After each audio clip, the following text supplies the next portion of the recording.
Have you ever felt like no matter how hard you try in your relationships, that you keep ending up in the same drama? Maybe there's an argument that keeps circling back again and again, or even a voice in your head that keeps shaming you and criticizing you.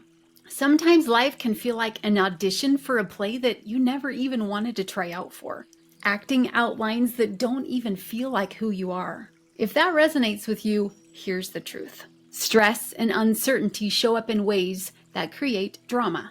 Because all of us, yes, every single one of us is human, and we all have a shadow. There's parts of us that we feel uncomfortable with that keep showing up again and again in ways that we don't necessarily like about ourselves. All of us slip into this habit of fear and scarcity. There are roles that we play in life that come from our subconscious that are the default reactive patterns that act out of survival, stress, and fear. It's true that those patterns helped us to survive and get to where we are in our lives right now. And it's also true that sometimes we desire to move past those old patterns and become something more. And when that happens, the past is holding us back from becoming or creating what we desire. Hi, I'm Penny Wilson, a TED certified 3VQ instructor and a certified hypnotherapist. I serve soul-led creators and leaders and everyday people who are tired of doing the same old patterns again and again. Those patterns of fear and doubt and burnout. I help rewire old patterns of stress so you can create a life filled with clarity, confidence, and purpose. Today, I want to share with you about these drama roles that get created in our lives from these old stress patterns. And most importantly, how you can step into a whole new way of being we call the empowerment dynamic, or TED for short. If you've never heard of TED, it comes from a book called The Power of TED by David Emerald. It's one of my favorite books because it's a short, fun read, and it also teaches principles that are absolutely life-changing. Somewhere back in the 60s, there was a guy named Stephen Cartman, and he identified 3 different ways of being when we go into old default patterns. He called those drama roles. In the book, The Power of TED, David renames those drama roles the dreaded drama triangle, or DDT for short. Drama is what happens when our brains go into what I call monkey brain, and the fear, uncertainty, doubt, dread, and discouragement take over, what I call FUD. We fall into the reactive patterns of those drama roles without even thinking about it or wanting to. And in that triangle of the dreaded drama dance, we fall into one of 3 roles: a victim, a persecutor, or a rescuer. In this default way of being, these reactive default patterns, the problem is that it keeps us focused on the problem and we don't even realize it. We get stuck in trying to change other people or change our outside circumstances, things that we really can't control. This continues to drain our energy, and it blocks us from actually creating what we want because we're stuck focused on the problem. TED offers an opposite antidote. When it comes to understanding opposites, one of the images that I love that has brought so much clarity to my journey is the image of sun and clouds, representing the opposites of what is true or what you want. The sun represents what you do want, and the clouds represent what you don't want. If we use this image for the empowerment dynamic, we can put those DDT roles on the left side with the clouds to represent victim, persecutor, and rescuer. Opposite to those roles is the empowerment dynamic, those roles that David Emerald identified as creator, challenger, and coach. Each of these roles has an opposite, and as we learn to understand what is inside the mind with the emotions, the thoughts, and the feelings of each of these roles, we can learn how to shift those things into the empowerment dynamic roles. When you shift from the clouds to the sun, you shift from scarcity to abundance, and you truly can move toward empowerment and joy and creating what you truly desire. As you shift, it opens that door into innovation and clarity and real connection in your relationships. So let's explore each of these drama roles together. what is inside of each of them, and what it looks like to shift into its opposite. As we explore each of the roles, I invite you to consider where you find yourself most often. All of us have default patterns, and as soon as you notice what is happening in your default, you can shift it to the opposite to get the results that you want. Before we go through each of these roles, I want you to remember that these are roles, as if a role in a play. It's not who you are. It's a reactive way of acting. Who you are is who you are on the inside. At the bottom of the DDT triangle on the side of the clouds, you'll notice that the victim is at that bottom. The triangle points downward because a triangle, when pointing downward, is obviously completely unstable. And notice the posture and the body language of the victim. They're sitting down in a crouched position. And think of what this means. Can you imagine what this person might be feeling or thinking? In this victim role, they're caught in a mindset thinking that life is happening to them because they feel powerless and out of control. They don't feel like they have the ability to change their circumstances, and they often feel self-pity or poor me thoughts. There are 3 hidden beliefs behind what the victim is thinking or feeling. Number 1, that I'm not enough, or that I'm incapable in some way. Number 2, I need someone else to fix me or to rescue me. And number 3, why even try? Life feels like it's against me. The victim's instinct is to move away from conflict. They often feel like someone else is responsible for the problems of their life. The situation, the boss, the spouse, or any other number of situations, circumstances, or people. If at any time you happen to notice that you are complaining, this is the mindset of the victim, the one who complains about the problem. So notice in this picture of the clouds and the sun, where are they focused? If we define that there are only 2 choices, either to focus on the problem or to focus on the solution, you can easily see that they are focused on the problem. In fact, so much that they don't even see that they're focused on the problem. Here's the good news. Playing the victim role is a mindset, it's a way of thinking that you can choose to shift as soon as you decide to. Victims can choose to get out of a victim mindset. I know because I did it. As well, I've seen other people in the past 3 years in our Kokoro community also make this shift. When you recognize these thoughts of complaining and focusing on the problem, you don't have to stay there. When you notice that this is your mindset, I invite you to close your eyes and pause and take a nice deep letting go breath. And ask yourself, what do I really want? You might be so focused on that problem that all you can do is to recognize what you don't want. But gradually try and shift your focus into what you do want. Also noticing what you have control over and what your power is to choose is very empowering. What do you have power to choose? And how can you focus on what you can control? Ask yourself, what do I actually have power to choose in this moment? I invite you to remind yourself that you don't have to be a victim. You can choose to shift and be a creator. Tell yourself that the opposite of victim is creator, and you do have power to choose. That one shift can change everything. The truth is that you are the magic, and you are not powerless. You, and only you, have the power to choose what you do with your words, what you do with your thoughts, and what you do with your body. You are a creator, capable of designing your life, your relationships, and your future from the very moment that you claim that power and decide to take one action at a time. The second dreaded drama triangle role is that of persecutor. Notice that they are at one top corner of the triangle. This is intentional because it positions them in a position of superiority. Notice their body language. What might they be thinking or feeling as they're bending over, looking down at someone?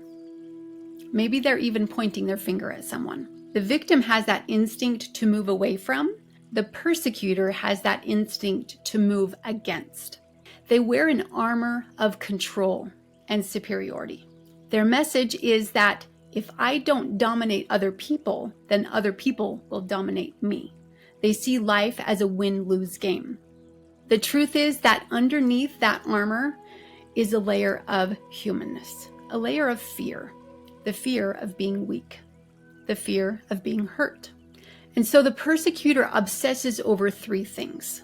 Number one, that they need to dominate other people, win at all costs. Number two, that the world is unsafe, and I must control the world around me in order to feel safe. And number three, they think that they know best. Do it my way because I know what's best. Persecutors can show up as micromanagers, as critics, as manipulators, or even sometimes sarcasm or bullies that puts other people down. On the surface, they look powerful, but on the inside, they're terrified of losing control. The truth is that control is an illusion. Forcing people does not build trust. It breaks it. So what happens in those relationships of win-lose is trust is not built and productivity slows down. In Stephen M. R. Covey's book, The Speed of Trust, he talks about how high trust equals high productivity and high speed. In other words, these kind of relationships that are win-lose decrease trust, decrease productivity, and decrease speed. The opposite of persecutor is challenger in the empowerment dynamic. The challenger is a truth teller, someone who wants other people to grow, not to tear them down.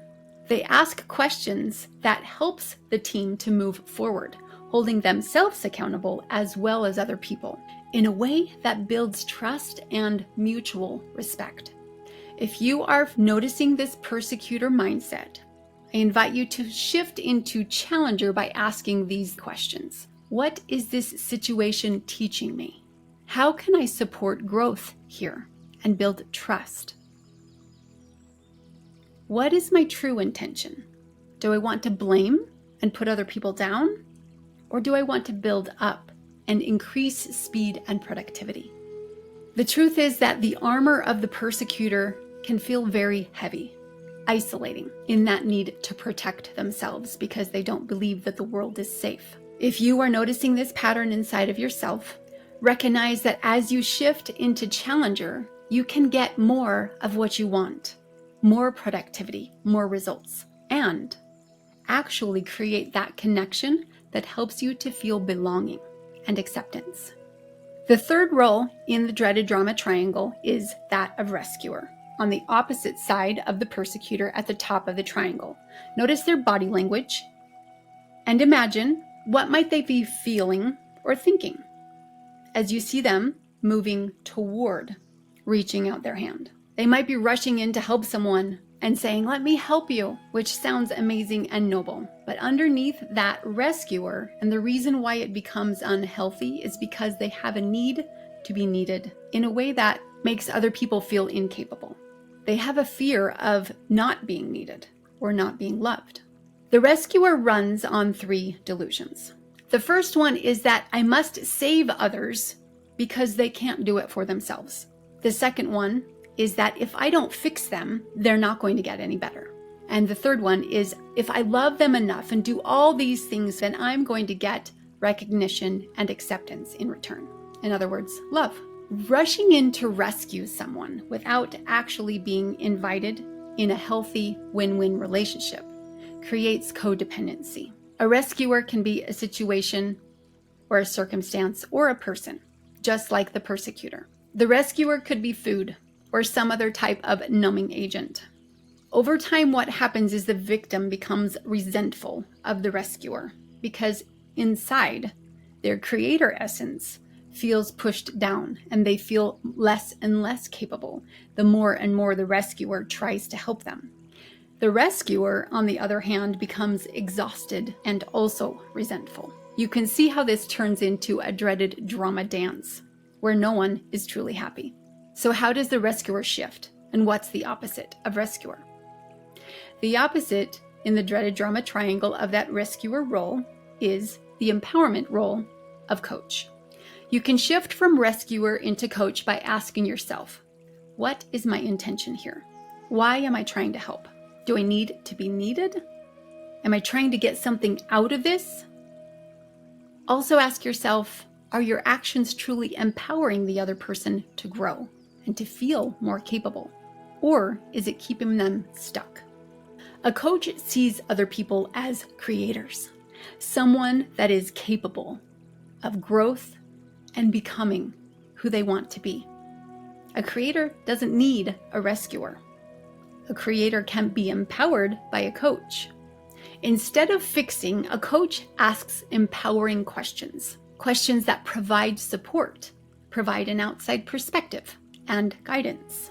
And the coach has a healthy amount of detachment, so they allow that other person to choose their own path without needing them to choose any certain plan of action. This is a true win-win relationship because it empowers that other person to grow and to find answers inside of themselves. They recognize and rise to their own strength of becoming better every day. It frees that now creator person to be able to meet their own needs, to ask for help, and to feel that empowerment, the victory of growth and success. And the rescuer no longer has to ignore their own needs. They can have boundaries. They can choose what is healthy for them without trying to burn themselves out to meet everyone else's needs. So when you start to feel angst and anxiety and conflict in your life, I invite you to pause, to close your eyes and take a nice deep letting go breath. And recognize that your monkey brain is being overactive and trying to protect you from what you feel unsafe. As you pause and close your eyes, ask yourself, what do I really want? Allow yourself to recognize what you're feeling in your emotions. Connect with your heart and have compassion for that part of you that is still learning. Remember that you are human, and every human has a shadow, a part of them that they feel uncomfortable looking at. That does not mean you're a bad person. The survival patterns of your past helped you to get exactly where you are in your life. And if you're ready to step into feeling joy and loving who you are and giving yourself permission to create what you love, then that old part can be invited to transform from that DDT role into the TED role. Truly the antidote for drama. Stephen R. Covey talks about in Habit 4 of 7 Habits of Highly Effective People, think win-win. And this is truly what the empowerment dynamic is about shifting out of that dreaded drama role into an empowerment role. When you're stuck in drama, those unhealthy relationships can feel very hurtful. Drama perpetuates the codependency that happens in generational cycles from parent to child until someone decides to shift that cycle by changing themselves and moving into a win-win relationship. I love the quote by Gandhi that says, to be the change you wish to see in the world. As you move into win-win relationships, you truly can create abundant thinking, of innovation, of team synergy, and of high performance productivity where every member of the team feels valued for their contribution. When you shift from drama into empowerment, you shift from scarcity into abundance, making the world a more productive, empowered place. You always have the power to choose as soon as you decide it. Remember the invitation as soon as you notice yourself getting stuck in drama to pause, to breathe, and to ask yourself, what do I really want? When we step into being a creator, a coach, and a challenger, we truly step into our power. That's when relationships heal and teams thrive, and we can finally begin to feel whole again. Remember that as you notice these first steps of being in drama, you are taking the first steps toward freedom. And the TED empowerment dynamic truly gives you the map to rise into that clarity, to become a creator, a coach, and a challenger. Until next time, here's to your victory. If you'd like to learn more and get more details about this topic and article written by Donna Sachon and David Emerald, I can send the article directly to you. Just put the word empowerment in the comments and I will send it right over. Talk soon.